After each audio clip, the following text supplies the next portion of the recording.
Welcome दोस्तों, हमारी YouTube channel health tips medical knowledge में आपका बहुत बहुत स्वागत है। दोस्तों मैं हूं हेमंत और आपके लिए लेके आया हूं आज का वीडियो है इंपॉर्टेंट क्वेश्चन के लिए। दोस्तों अगर आप हमारे YouTube चैनल पर नए हैं तो चैनल को सब्सक्राइब कर दीजिए और पास में एक बेल आइकन है उसे प्रेस कर दीजिए। दोस्तों अगर आप हमारी एप्लीकेशन गूगल प्ले स्टोर से डाउनलोड करना चाहते हैं तो आप गूगल प्ले स्टोर से डाउनलोड भी कर सकते हैं और वहां से आप CHO ANM NORCET GNM MPWH exam की तैयारी कर सकते हैं। तो दोस्तों आप तुरंत डाउनलोड कर लीजिए HTMK Academy। यहाँ पर दोस्तों आप पेड कोर्स और नॉन पेड कोर्स यानी कि फ्री में कोर्स भी अवेलेबल है। अब अगर आप चाहें फ्री में टेस्ट देना तो आप फ्री में भी टेस्ट दे सकते हैं। तो चलते हैं दोस्तों, देख लेते हैं कौन कौन से इंपॉर्टेंट क्वेश्चन है। यहाँ पर क्वेश्चन में पूछा है, आपको जवाब देना है। मैं क्वेश्चन को आपको जवाब देना, which of the following muscles is in human body is known as the peripheral heart. ये क्वेश्चन काफी इंपॉर्टेंट है, पहले भी एग्जाम में पूछा हुआ है। यहाँ पर आपको जवाब देना है कि ह्यूमन बॉडी की कौन सी ऐसी मसल्स है जिसे पेरिफेरल हार्ट के नाम से जानते हैं। मानव शरीर में निम्नलिखित में से कौन सी पेशीय हड्डी के रूप में जानी जाती है, परिधीय पेशीय हड्डी के रूप में जानी जाती है। कौन सी पेशी ऐसी है, कौन सी मसल्स ऐसी है, बताइए वो कौन सी मसल्स है, बताइए फटाफट। आपको आंसर देना है इसका।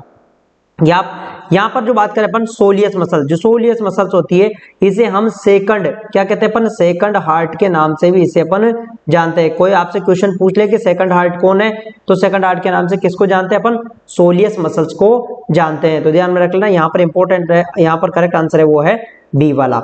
यहाँ पर क्वेश्चन में क्या पूछा, which among the following is largest cavity in human body. ये काफी इंपॉर्टेंट क्वेश्चन है, पहले भी पूछा हुआ है। निम्नलिखित में से कौन मानव शरीर में सबसे बड़ी गुहा है, यानी कि ह्यूमन बॉडी के अंदर सबसे बड़ी गुहा कौन सी है। तो दोस्तों फटाफट आपको आंसर देना है। क्या है इसका आंसर, इतने में समझाने के लिए आपको कुछ डायग्राम बनाता हूं। देख यहाँ पर आपको आंसर देना है, फटाफट आपको आंसर देना है। बताओ आंसर बताओ, फटाफट आंसर देना है आपको। यहाँ पर आपको आंसर तुरंत बताना है। बताओ इसका आंसर क्या है। देखो यहाँ पे करेक्ट आंसर है वो है एब्डोमिनल कैविटी। जो एब्डोमिनल कैविटी होती है उधर गुहा सबसे बड़ी कैविटी होती है बॉडी के अंदर। जो बॉडी की बात करें अपन, बॉडी की जो कैविटी होती है, बॉडी की जो कैविटी होती है वो सबसे बड़ी कौन सी होती है, एब्डोमिनल कौन सी होती है, एब्डोमिनल कैविटी। ठीक है, एब्डोमिनल कैविटी ध्यान रखना दोस्तों। एब्डोमिनल कैविटी कहाँ होती है, देखो ये यहाँ से डायफ्राम। यहाँ आपसे एग्जाम में ये पूछ लिया जाए कि थोरेसिक कैविटी और एब्डोमेन कैविटी को अलग कौन करता है, एब्डोमेन कैविटी को अलग कौन करता है, किसको, एब्डोमेन कैविटी को अलग कौन करता है। तो कौन करता है, जैसे कि ये तो एब्डोमेन कैविटी हो गया, कौन सा हो गया, एब्डोमेन कैविटी हो गया। ठीक है, और ये पेल्विस कैविटी हो गया, कौन सी होगी ये पेल्विस कैविटी हो गया, है ना। और ये जो फेफड़े होते हैं ना, ये फेफड़े ये किस में होते हैं, ये थोरेसिक कैविटी में होते हैं। किस में होते हैं, थोरेसिक कैविटी में। ध्यान रख लेना किस में होते हैं, ये थोरेसिक कैविटी में। और ये होगी अपनी वाली कौन सी होगी, क्रेनियल कैविटी। ठीक है, ध्यान रख लेना कौन सी, क्रेनियल कैविटी, जो ब्रेन के अंदर। कैविटी का मतलब होता है गुहा। तो ये जो सबसे बड़ी जो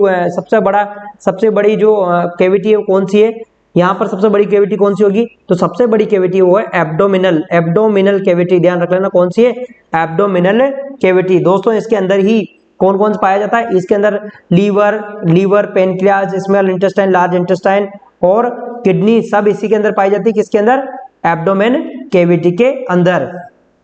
और पेल्विक कैविटी के अंदर क्या पाया जाता है, इसके अंदर पाया जाता है रिप्रोडक्टिव ऑर्गन। ध्यान रख लेना, reproductive organ plus urinary bladder.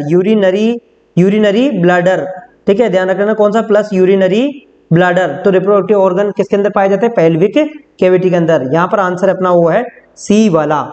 बात कर लेते हैं यहाँ पर, विच ऑफ द फ्लोइंग, देखो क्वेश्चन में क्या पूछा, विच of the flowing nerve in human may get injured during intramuscular injection in the deltoid muscle।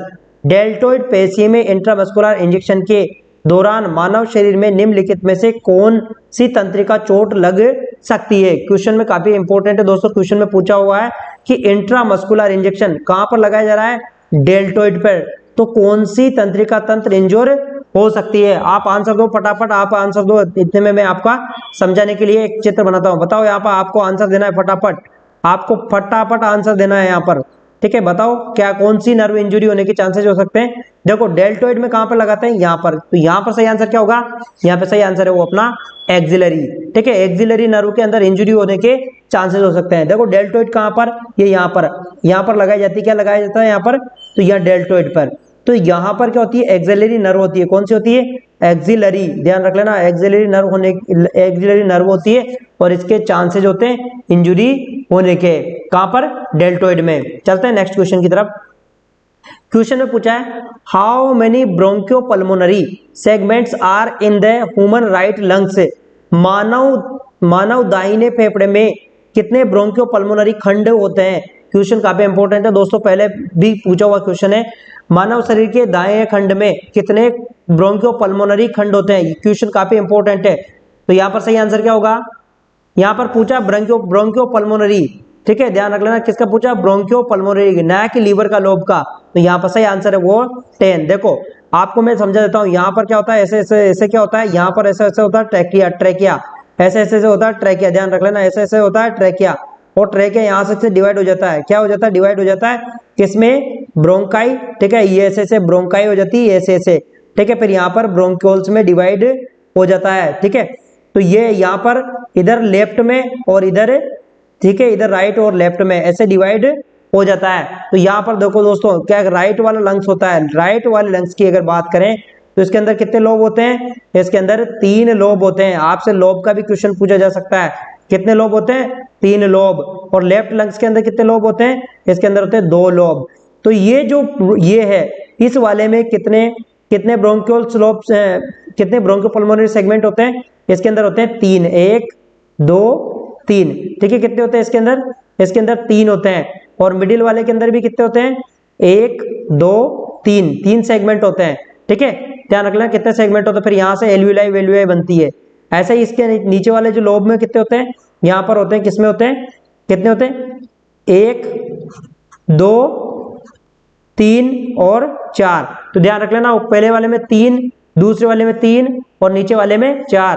तो टोटल राइट में कितने लोब्स हो गए, 10 लोब्स। ध्यान रख लेना कितने, 10, किसके, वो भी ब्रोंकियोपल्मोनरी के। ठीक है, अगर आपसे लंग्स लोब पूछे तो लंग्स लोब तो कितने, ओनली लंग्स लोब तो सिर्फ 1 2 और 3 है। ठीक है, ऐसे ही इधर कितने होते हैं, इसमें होते हैं 4, ठीक है, इसमें 4 और नीचे वाले में भी, इसमें 4, नीचे वाले में भी 4, ठीक है, इसमें भी 4 और इसमें भी 4, इसमें भी 4। तो इधर इस वाले में 8 होते हैं, कौन, ब्रोंकियोपल्मोनरी, ठीक है, ब्रोंकियोपल्मोनरी सेगमेंट्स, ठीक है, सेगमेंट्स। इसमें इस वाले में कौन से, इसमें ये कौन सा है, लेफ्ट है, और ये कौन सा है, राइट है। राइट में कितने होते हैं, 10 होते हैं, और लेफ्ट में कितने होते हैं, 8 होते हैं। ध्यान रख लेना, यहाँ पर काफी इंपॉर्टेंट क्वेश्चन है, एग्जाम में पूछा जा सकता है, आपसे लोब के बारे में पूछा जा सकता है। ठीक है, चलते हैं, देखते हैं नेक्स्ट क्वेश्चन में क्या है। यहाँ पर क्वेश्चन में काफी इंपॉर्टेंट है, which one of the following silent feature in the myasthenia gravis, ये ध्यान रख लेना, माइस्थेनिया ग्रेविस में निम्नलिखित में से कौन सा मूक विशेषता है। मूक विशेषता का मतलब जिसका पता नहीं लगता है, उसे कहते हैं अपन साइलेंट फीचर। तो क्या है इसका, माइस्थेनिया ग्रेविस की बात की है यहाँ पर। बताइए, आप क्वेश्चन का आंसर बताइए। अगर आपको टाइम भी लगता है तो आप वीडियो को पॉज भी कर सकते हैं वैसे, लेकिन आप आंसर बताइए इसमें फटाफट, आपका आंसर क्या है यहाँ पे बताइए, आंसर क्या रहेगा अपना। यहाँ पे आंसर है वो presence of circulating antibodies directed against the nicotinic arch receptors. कहने का मतलब यह है कि जो एंटीबॉडीज पाई जाती है, ठीक है, एंटीबॉडीज पाई जाती है किसके अगेंस्ट, निकोटिनिक रिसेप्टर, जो निकोटिनिक रिसेप्टर्स होते हैं उनके अगेंस्ट क्या पाई जाती है, यहाँ पर निकोटिनिक एच रिसेप्टर के खिलाफ क्या पाई जाती है, एंटीबॉडी पाई जाती है। एकदम से ये एकदम बिल्कुल एकदम साइलेंट फीचर है। तो यहाँ पर सही आंसर है वो अपना वाला, पहला वाला सही आंसर है। माइस्थेनिया ग्रेविस जानते हो ना, माइस्थेनिया ग्रेविस क्या होता है। माइस्थेनिया ग्रेविस में आपको नॉलेज के अनुसार बता देता हूँ। वैसे माइस्थेनिया का मतलब क्या है, यहाँ पर आपको वैसे ही पता लग रहा होगा। माइस्थेनिया का मतलब होता है मसल्स, ठीक है, मसल्स। माइस्थेनिया का मतलब muscles, gravis, myasthenia gravis myasthenia gravis का मतलब यानी कि मसल्स के अंदर क्या होता है, एसिटाइल कोलिन एक हार्मोन होता है। कौन सा, एसिटाइल कोलिन हार्मोन का लेवल कम हो जाता है। इसकी वजह से मसल्स क्या होती है, मसल्स वीक हो जाती है। क्या हो जाती है, मसल्स वीक हो जाती है। इसे कहते हैं अपन माइस्थेनिया ग्रेविस।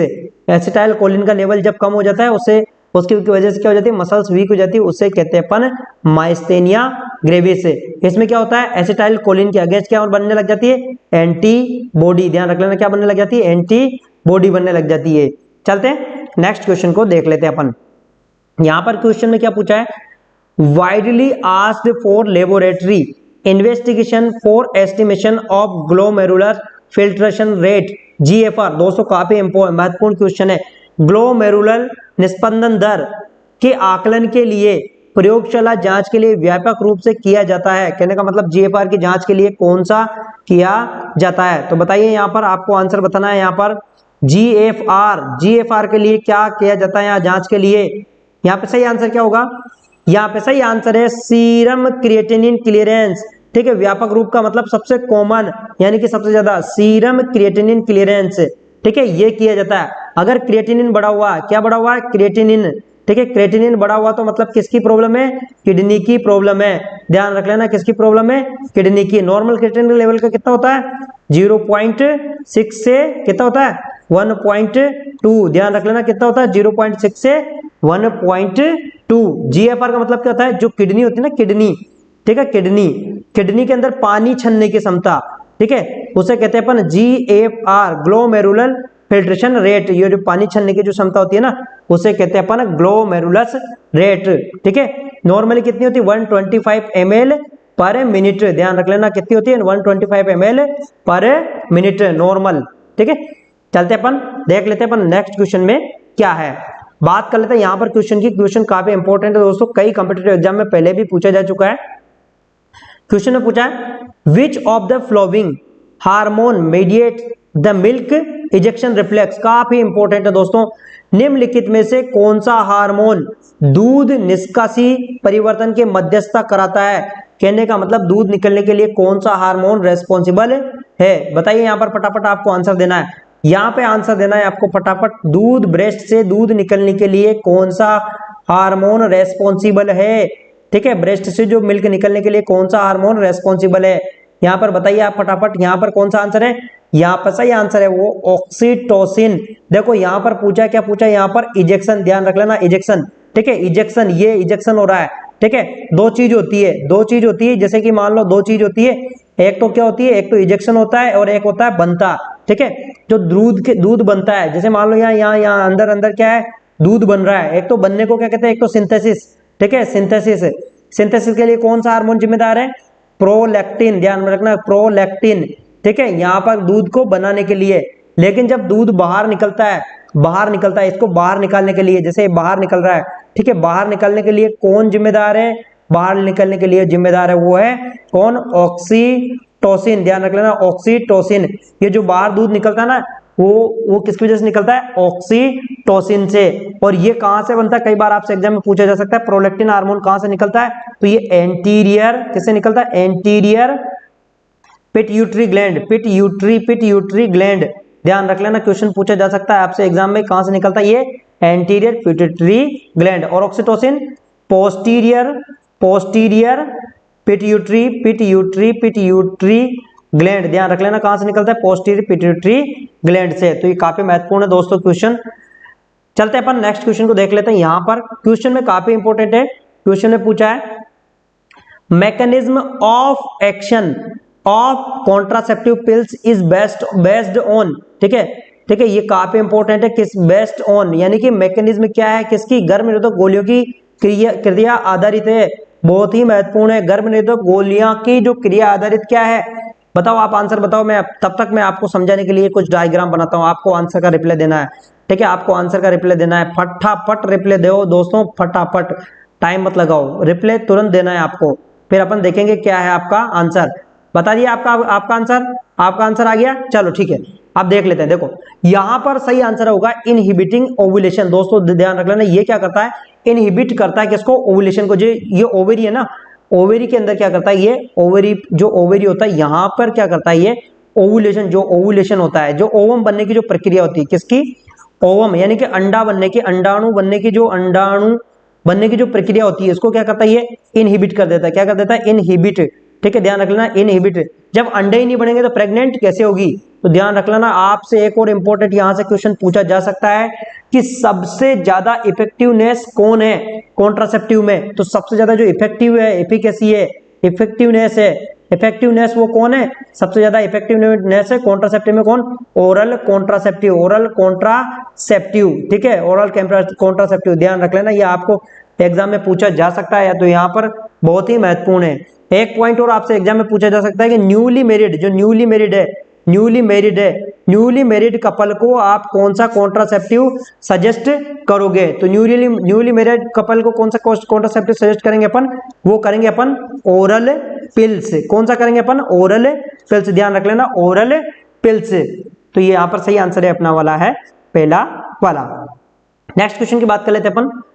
ये दोस्तों जो आंसर है ये है कम्युनिटी का क्वेश्चन है।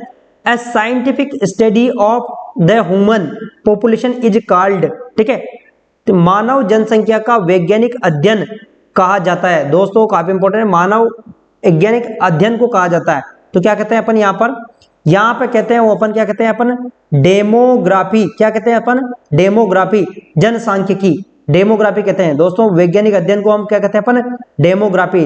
पॉपुलेशन को क्या कहते हैं, इसको कहते हैं अपन सेंसस। ध्यान रख लेना, इसे क्या कहते हैं अपन, सेंसस। बात कर लेते हैं नेक्स्ट क्वेश्चन की। नेक्स्ट क्वेश्चन का आपको जवाब देना है आपको, what is meant by sex ratio, ये काफी इंपॉर्टेंट है, आपको जवाब देना है लिंगानुपात से क्या तात्पर्य है, यानी कि जो लिंगानुपात है उससे क्या मकसद है, तो बताओ क्या है उसका मकसद, क्या है यहाँ पर, क्या है इसका रेशियो, क्या है मतलब, इसका मतलब क्या है, what is meant by the sex ratio. आपको मैंने फटाफट टाइम दिया है, आपको आंसर देना है, तब तक मैं दो डायग्राम आपके सामने बना देता हूँ, ठीक है, एक तो लड़का और एक लड़की का बनाता हूँ, देखो, ठीक है, ये दोनों क्या है, एक तो लड़का और एक लड़की का डायग्राम मैं आपके सामने बना रहा हूँ, आपको आंसर देना है, ठीक है, आपको आंसर दे, फटाफट आंसर दें, आप आंसर दे दें, ठीक है, आप आंसर दे दे, फटाफट आंसर दे देते हैं, दे दो आप आंसर दे दो फटाफट, आप आंसर दे दो फटाफट। चलो मैं आपको समझा देता हूँ, देखो बात कर लेते हैं यहाँ पर सही आंसर है नंबर ऑफ फीमेल्स पर 1000 मेल्स, ठीक है, यानी कि नंबर ऑफ फीमेल पर 1000 मेल्स, यानी कि 1000 कितने, 1000 लड़कों के ऊपर, 1000 लड़कों के ऊपर कितनी फीमेल्स हैं, 1000 लड़कों के ऊपर कितनी फीमेल है, 1000 जो 1000 बॉयज हैं, या ठीक है, या हम बात करें मेल्स, ठीक है, मेल्स के ऊपर कितनी फीमेल है, उसे क्या कहते हैं अपन, सेक्स रेशियो। क्या कहते हैं उसे अपन, सेक्स रेशियो, ठीक है, ध्यान रख लेना, उसे कहते हैं अपन सेक्स रेशियो। बात कर लेते हैं नेक्स्ट क्वेश्चन की, हेलुसिनेशन आर, ठीक है, हेलुसिनेशन क्या है, तो बताइए फटाफट आंसर बताइए, हेलुसिनेशन क्या है, यहाँ पर सही आंसर क्या है, यहाँ पर सही आंसर क्या होगा, हेलुसिनेशन क्या है, बताओ हेलुसिनेशन क्या है, बताओ फटाफट, आपको आंसर देना है, हेलुसिनेशन क्या है, ठीक है, हेलुसिनेशन क्या है बताओ, यहाँ पर सही आंसर क्या होगा, यहाँ पर सही आंसर है वो अपना है perception occurring without external stimuli, ठीक है, बाहरी उत्तेजना के बिना होने वाली धारणा। समझ में आ गया आपको, जैसे मान लो सपोज करो ये आदमी क्या है, यहाँ कोई स्पीकर नहीं बज रहा है, कोई कुछ नहीं हो रहा है, लेकिन फिर भी इसके कानों में क्या है, क्या हो रही है, क्या हो रही है यहाँ पे, झंझनाहट आ रही है, रिंगिंग हो रहा है यहाँ पर कानों में, यहाँ पर कोई स्पीकर नहीं बज रहा है, इसे कहते हैं अपन हेलुसिनेशन। और बताओ एक और चीज बताओ आप, इल्यूजन किसे कहते हैं, इल्यूजन का मतलब क्या होता है, इल्यूजन, जैसे ये बंदा है, ये मान लो ये बंदा है, इल्यूजन किसे कहते हैं अपन, जैसे ये बंदा है और इस बंदे ने यहाँ पर रस्सी पड़ी, यहाँ पर क्या पड़ी है, रस्सी, तो ये क्या पड़ी है, रोप, ठीक है, ध्यान रखना, रोप, रस्सी, लेकिन अंधेरे में क्या है, किसमें, अंधेरे में, ठीक है, अंधेरे में इसको क्या दिख गई है, सांप, क्या दिख रहा है, स्नेक, इसे क्या कहते हैं अपन, यानी कि यहाँ पर ऑब्जेक्ट है लेकिन इसको क्या दिख रहा है, मिस इंटरप्रेट हो रहा है, इसे कहते हैं अपन, क्या कहते हैं अपन, इसे कहते हैं अपन इल्यूजन। ध्यान रख लेना, इल्यूजन और हेलुसिनेशन में बहुत ही डिफरेंट होता है, ठीक है, समझ में आ गया, कहने का मतलब यहाँ पर कुछ भी नहीं है लेकिन फिर भी इसको क्या लग रहा है, आपने देखा होगा कभी कभी आप बाथरूम में नहाते नहाते आपको लगता है कि मेरे मोबाइल की घंटी बज रही है, जबकि ऐसा नहीं होता है। अगर आपको ऐसा लगता है तो समझ लो वो भी क्या चीज है, वो हेलुसिनेशन है, ठीक है। बात कर लेते हैं नेक्स्ट क्वेश्चन की, a child disorder and enuresis means, ठीक है, बाल विकार और एन्यूरोसिस का अर्थ है। दोस्तों काफी आंसर है इसका, बता दो आप फटाफट, इसका आंसर बहुत ही सीधा है, यहाँ पर सही आंसर क्या है, बेड वेटिंग, ठीक है, ध्यान रख लेना, एन्यूरोसिस का मतलब होता है बेड वेटिंग, बेड वेटिंग का मतलब जानते हो ना, यानी कि बिस्तर को गीला करना, ध्यान में रख लेना। तो क्या किसे कहते हैं अपन, बेड वेटिंग, यानी कि बिस्तर को गीला करना वाला, ठीक है। जो बच्चों के अंदर ये डिजीज होती है उसे कहते हैं अपन, क्या कहते हैं अपन, बेड वेटिंग। बात कर लेते हैं अपन नेक्स्ट क्वेश्चन की। नेक्स्ट क्वेश्चन में क्या पूछा है यहाँ पर, Which of the following is most common symptoms of opioid toxicity। दोस्तों ये बहुत ही सीधा क्वेश्चन है, लेकिन ये एम्स में और सब एग्जाम में ये पूछा जाता है। ओपोइड टॉक्सिसिटी, ध्यान रख लेना, ओपोइड टॉक्सिसिटी का पूछा है यहाँ पर। ओपोइड टॉक्सिसिटी निम्न में से कौन सा ओपोइड विषाक्तता का लक्षण है, यानी कि अफीम खा गया कोई, ठीक है, ध्यान रख लेना, क्या खा गया, अफीम, अफीम खा गया कोई, अफीम खा गया, अफीम, ठीक है, अफीम खा गया कोई, तो उसका क्या है, ओपोइड टॉक्सिसिटी का लक्षण क्या है, ओपोइड टॉक्सिसिटी का लक्षण क्या है। तो यहाँ पर सही आंसर है वो है कॉन्स्ट्रिक्टेड पिपिल। इसके अंदर क्या होता है, ओपोइड टॉक्सिसिटी में जब ओपोइड टॉक्सिसिटी होती है तो जो पिपिल्स होते हैं किसके, आई के, वो क्या हो जाते हैं, कॉन्स्ट्रिक्ट हो जाते हैं। आई के जो पिपिल्स होते हैं वो क्या हो जाते हैं, कॉन्स्ट्रिक्ट हो जाते हैं। जो आंख के पिपिल्स होते हैं ना, ये क्या हो जाते हैं, कॉन्स्ट्रिक्ट हो जाते हैं, छोटे हो जाते हैं। तो यहाँ पर सही आंसर है अपना वाला है ए वाला। बात कर लेते हैं नेक्स्ट क्वेश्चन में। यहां पर क्वेश्चन में क्या पूछा है, विच of the flowing drug is used in treatment of round worm infestation, यानी कि राउंड वर्म इन्फेस्टेशन के उपचार में निम्नलिखित में से कौन सी दवा का उपयोग किया जाता है। कहने का मतलब क्वेश्चन में काफी इंपॉर्टेंट यहाँ पूछा हुआ है कि अगर राउंड वर्म इन्फेक्शन हो गया है, राउंड वर्म इन्फेक्शन हो गया है, तो कौन सी दवा का उपयोग करते हैं। तो कौन सी दवा का उपयोग करते हैं यहाँ पर राउंड वर्म इन्फेक्शन में, बताइए आप, राउंड वर्म इन्फेक्शन में। यहां पर जो सही आंसर है वो है क्या है, यहां पर एल्बेंडाजोल, ठीक है। राउंड वर्म में कौन से यूज करते हैं अपन, एल्बेंडाजोल। यहां पर सही आंसर रहेगा वो अपना रहेगा यहाँ पर एल्बेंडाजोल। राउंड वर्म में जो राउंड वर्म होते हैं उसके अंदर इन्फेक्शन हो जाता है, उसमें एल्बेंडाजोल देते हैं। वो कितनी देते हैं, 400 mg की टेबलेट, वो भी कौन सी, सिंगल डोज, ध्यान रख लेना, कौन सी, अपन सिंगल डोज दे देते हैं 400 mg की, ठीक है। चलते अपन नेक्स्ट क्वेश्चन को देख लेते हैं अपन। यहां पर क्वेश्चन में पूछा विच of the following is the antidote of organophosphate poisoning. दोस्तों को काफी इंपॉर्टेंट क्वेश्चन है, बहुत ही महत्वपूर्ण क्वेश्चन है। कौन सा एंटीडोट है ऑर्गेनोफॉस्फेट पॉइजनिंग का, निम्न में से कौन सा ऑर्गेनोफॉस्फेट विषाक्तता का प्रतिरक्षी है, बताओ। यहां पर सही आंसर क्या रहेगा, कई बार आपसे ये क्वेश्चन ऐसे भी पूछा जा सकता है, वैसे एम्स का भी क्वेश्चन है, सब एग्जाम के अंदर पूछा जाता है। तो यहाँ पर सही आंसर है वो एट्रोपिन सल्फेट, ध्यान रख लेना। यहाँ पर सही आंसर क्या है, यहाँ पर सही आंसर है वो एट्रोपिन सल्फेट। जो एट्रोपिन सल्फेट होता है, एट्रोपिन सल्फेट, ये क्या है, ऑर्गेनोफॉस्फेट पॉइजनिंग का एंटीडोट है। इससे क्या होता है, ऑर्गेनोफॉस्फेट से सेलाइवेशन होता है, सेलाइवेशन, ठीक है, सेलाइवेशन होता है। और क्या होता है, सांस रुक जाती है, क्या हो जाता है, रेस्पिरेटरी डिस्ट्रेस हो जाता है, किससे, ऑर्गेनोफॉस्फेट से। तो हम क्या देते हैं यहाँ पर एंटीडोट, एट्रोपिन, ध्यान रख लेना, एट्रोपिन। कई बार एग्जाम में पूछा हुआ है।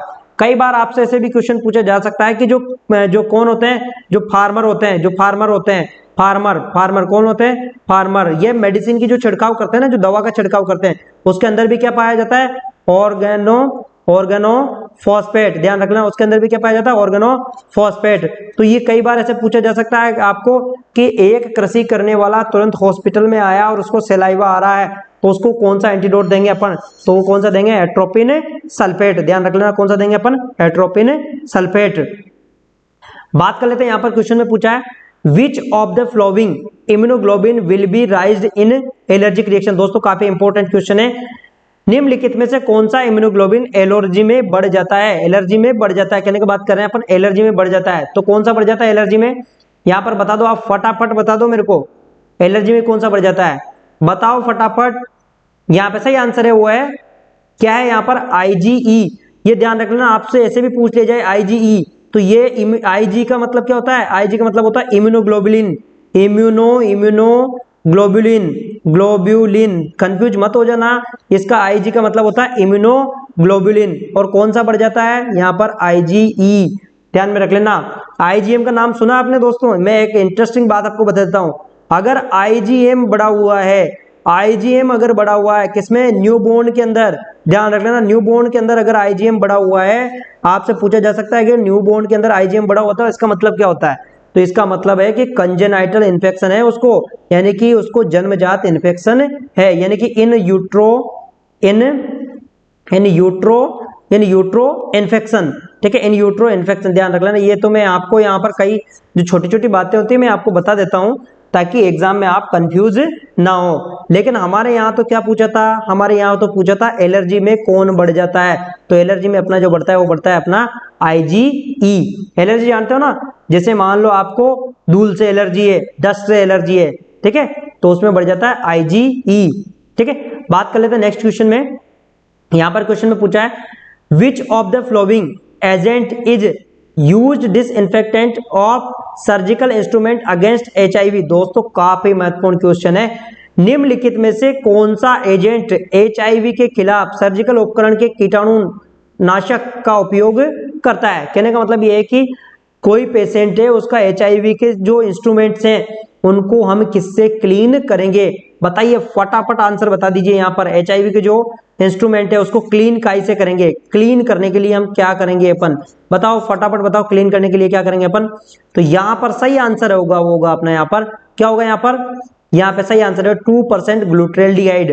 ठीक है, 2% ग्लूट्रेल्डिहाइड, ग्लूट्रेल्डिहाइड, ध्यान रख लेना, ग्लूट्रेल्डिहाइड, ग्लूट्रेल्डिहाइड। ठीक है, एक और चीज है, अगर ये ऑप्शन में नहीं है तो फिर क्या है, हाइपोक्लोराइड, ध्यान रख लेना, हाइपोक्लोराइड।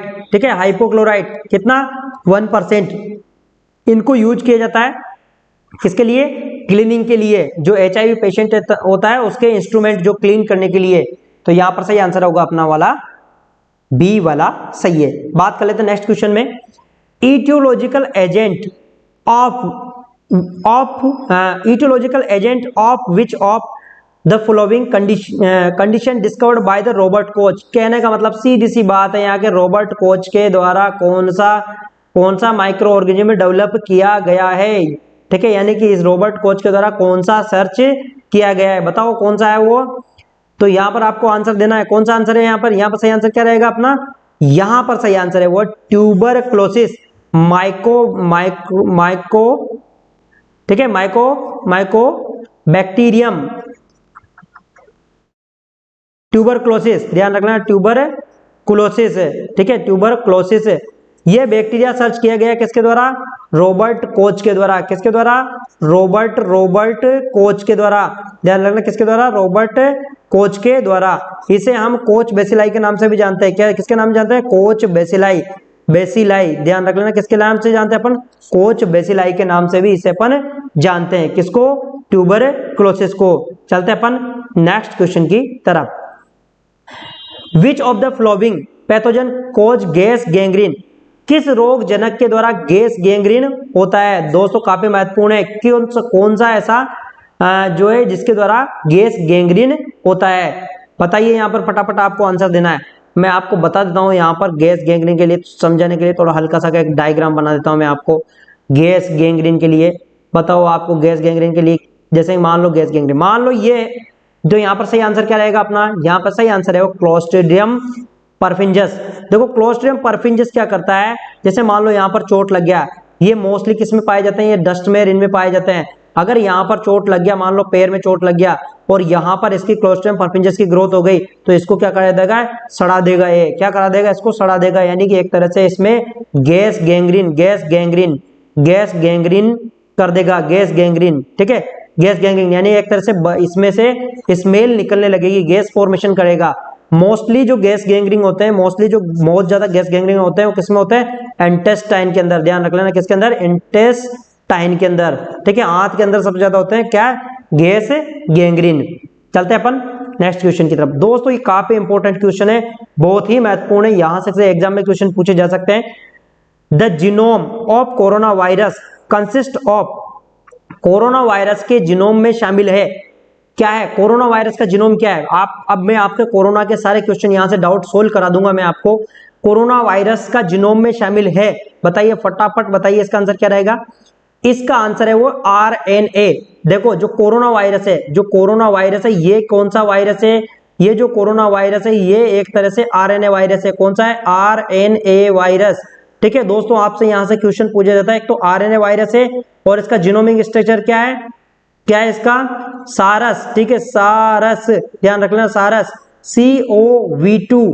ध्यान रख लेना, ये इसका जीनोमिक स्ट्रक्चर है। एग्जाम में पूछा जा सकता है कि कोरोना वायरस का जीनोमिक स्ट्रक्चर क्या है, SAR यानी कि सीवियर एक्यूट रेस्पिरेटरी सिंड्रोम, ठीक है, CO कोरोना वायरस V2 इसका जीनोमिक स्ट्रक्चर है। आपसे यहां से एक क्वेश्चन और पूछा जा सकता है कि वर्ल्ड में, ठीक है, वर्ल्ड में पहला केस कहां पर आया था, किसका, कोविड का। तो कोविड का पहला केस कहां पर आया था, कोविड का पहला केस आया था, वो आया था कहां पर आया था, वुहान। कहां पर आया था, Wuhan city, Wuhan city, Wuhan city कहां पे, ये आया था चाइना में, चाइना में। और कब आया था ये, चाइना में आया था कब, नवंबर 2020 में, ध्यान रख लेना, नवंबर 2020 में। और इंडिया में पहला केस कब आया था, इंडिया में पहला केस कब आया था, इंडिया में 27 जनवरी को पहला केस आया था। कभी इंडिया में, कहां पर आया था, त्रिशूर केरला, ध्यान रख लेना, त्रिशूर केरला के अंदर आया था, इंडिया के अंदर।